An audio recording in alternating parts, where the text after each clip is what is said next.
एक मामला बहुत बिगड़ गया है बदकिस्मती के साथ, और वो जो बिगड़ा है मामला वो बिगड़ा है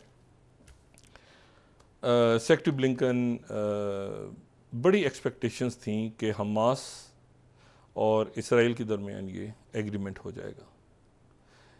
अच्छा एग्रीमेंट था, मतलब अगर आप मतलब एक अच्छा एग्रीमेंट था, उसमें ऊंच नीच हो सकती थी, सीज फायर हो जाता, निगोशिएट होता रहता मामला। अनफॉर्चुनेटली वो नहीं हुआ, और सेक्रेटरी ब्लिंकन जो हैं वो इसराइल से गए कतर में कुछ देर पहले उन्होंने प्रेस कॉन्फ्रेंस की।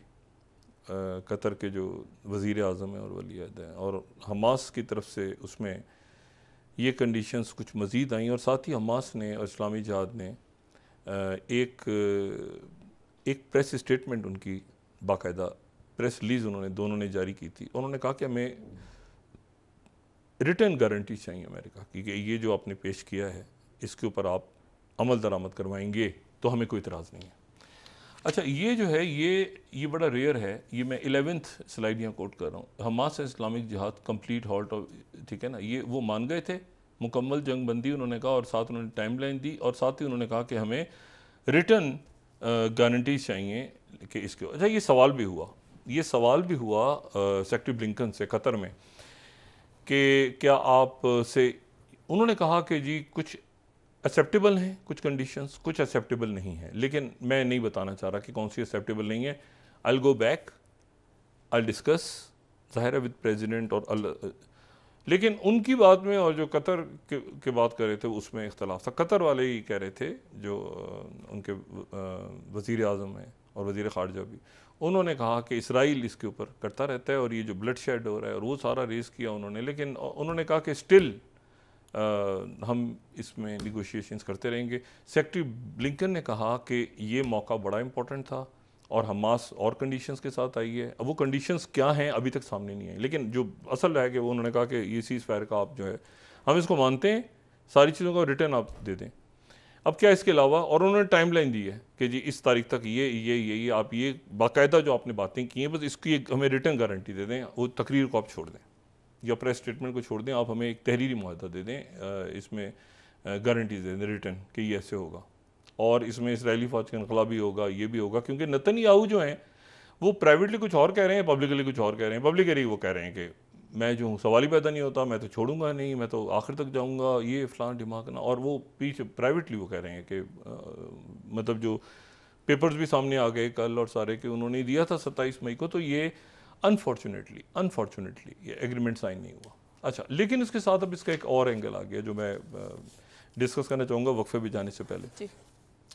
वो ये आ गया कि जो शुमाल है इसराइल का, वो एक महाज बहुत ज़्यादा खुल गया है और ख़राब हो रहा है, और वो तकरीबन बॉइलिंग पॉइंट की तरफ जा रहा है, और वो है हिजबुल्लाह।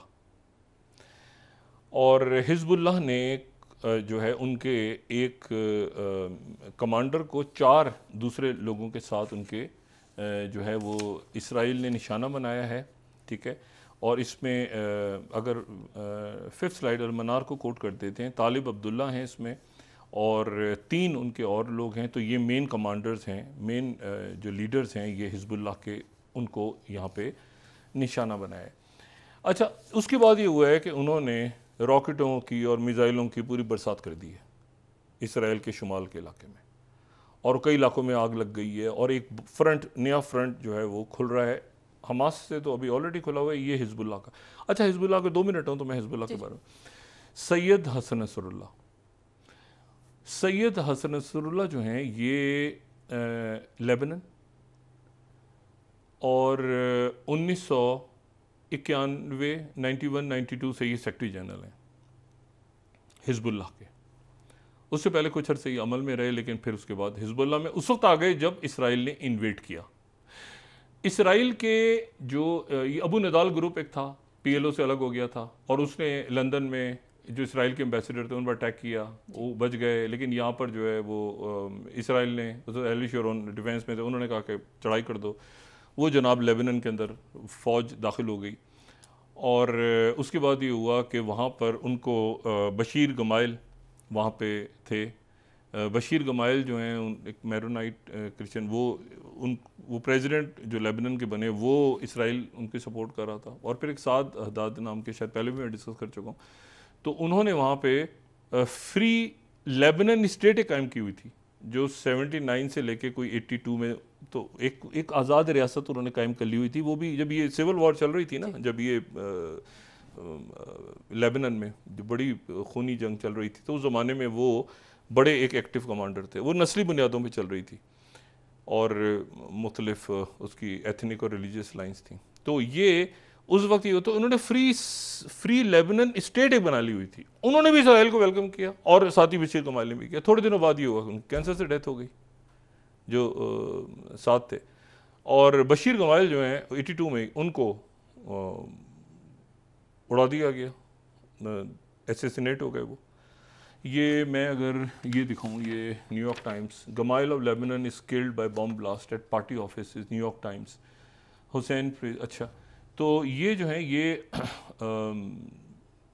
वहाँ पर जो है ये उस वक्त ये हुआ कि ये फिर हिजबुल्लाह कायम हुई। तो हिजबुल्लाह कायम हुई और ये हिजबुल्लाह जो है उसने अच्छा ये बहुत फेल्ड ऑपरेशन था। 85 में 82 से लेके 85 तक वहाँ पे केओस रहा, और केओस रहा लेबनान में, और इसराइल की फ़ौज एंटर हो गई। वो गमाइल भी गए उधर, जनाब यूएस एम्बेसी पे भी अटैक हुआ, उसमें भी 23 लोग, एक बहुत केओस हुआ। उसके बाद इसराइल की फ़ौज विड्रॉ कर गई 85 में, लेकिन कंप्लीट विड्रॉ नहीं हुआ। तो वो ब्लू लाइन बन गई जिसका मैंने 2 रोज़ पहले जिक्र किया था। ब्लू लाइन वहाँ पे कायम हो गई जिसके ऊपर अभी तक झगड़ा जारी है कि भाई विड्रॉल पूरा नहीं हुआ तो जितना हुआ कितना हुआ वो सारा। तो लेबनान के साथ वो जो है वो विड्रॉल हुआ, फेल्ड ऑपरेशन था, लेकिन नतीजे में हिजबुल्लाह बहुत मजबूत हो गई और हिजबुल्लाह का क़याम भी उसी अरसे में हुआ। तो हिजबुल्लाह जो है ये उसके तीसरे सेक्रेटरी जनरल हैं।